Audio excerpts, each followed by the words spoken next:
durant ces 20 et quelques mois passés donc à la tête de l'État, nous avons eu à rencontrer plusieurs hommes politiques venus de toutes parts.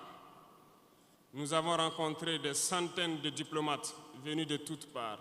Nous avons rencontré des hommes d'affaires venus d'un peu partout du monde. Nous avons été ouverts à tous ces échanges, à toutes ces discussions pour pouvoir apprendre du monde, pour pouvoir comprendre le monde. Et aujourd'hui, je pense que l'occasion est très belle pour que je puisse vous expliquer quelles conclusions nous avons tirées de tous ces rendez-vous que nous avons eus avec des hommes politiques venus de tous les continents, des diplomates venus de tous les continents. C'est très important la conclusion que nous avons tirée et ça doit vous permettre de comprendre le monde. Parce que souvent, dans nos contrées, nous n'avons pas cette perspective de pouvoir avoir accès à certaines personnes qui vont vous enseigner beaucoup de choses à travers leur comportement, à travers leurs propos et aussi en vous disant comment ils nous voient. Camarades, Dieu a créé le monde avec tout ce qu'il y a comme bonheur, comme malheur, comme bien, comme mal, les humains, les génies, les animaux et tout ce qui va avec. Mais nous, humains, avons décidé de faire du monde autre chose.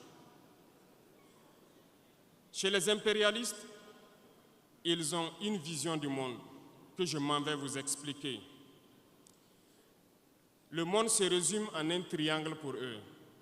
Vous verrez le triangle dans la plupart de leurs insignes. Peut-être que vous ne comprenez pas, mais le monde se résume en un triangle. Pour eux, au sommet du triangle, se trouve l'empire du bien. Et l'empire du bien, c'est eux. C'est la prospérité, c'est tout ce qui est positif. C'est eux qui ont droit à tout ce qui est bonheur sur ce monde. C'est eux qui ont droit à toutes les richesses. C'est à eux d'imposer leur manière de voir le monde. C'est à eux d'imposer leur vision, leur mode de vie. Voilà pourquoi pendant la colonisation ou leur conquête, je dirais, ils venaient vers nos terres et ils disaient qu'ils ont découvert nos terres parce que pour eux, nous sommes des sauvages. Nous n'avons rien comme eux, en fait. Donc, ils nous appelaient des indigènes et c'est eux, le peuple. Ils s'arrogent tous les droits et pour eux, le monde doit marcher comme ce qu'ils veulent.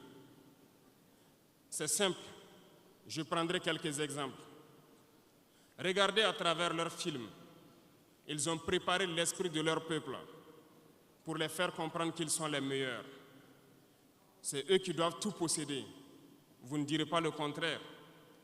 Dans tous leurs films qu'ils propagent, vous trouverez toujours les méchants. Ce sont soit les Russes, soit les Sud-Américains, soit les Noirs qui jouent les mauvais rôles de trafiquants de drogue, de proxénètes, de trafic d'humains, jusqu'à un passé récent, bien sûr.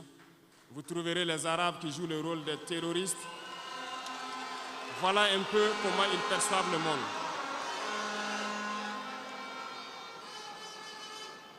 Quand je prends sur le volet économique, qui parmi nous n'a pas traité les produits chinois de produits Shintok, comme on aimait l'appeler, de mauvais produits? Mais aujourd'hui, j'ai pu vous dire qu'on a tout tort, parce que la Chine est à un niveau de technologie assez avancé, et c'est en Chine que la plupart de ces pays viennent s'approvisionner, mettent leur marque dessus et nous revendent comme étant leur propriété. Regardez autour de vous. Nos entrepreneurs qui sont dans le BTP ne diront pas le contraire. Tous leurs engins aujourd'hui sont chinois. Ceux qui font le transport ne diront pas le contraire.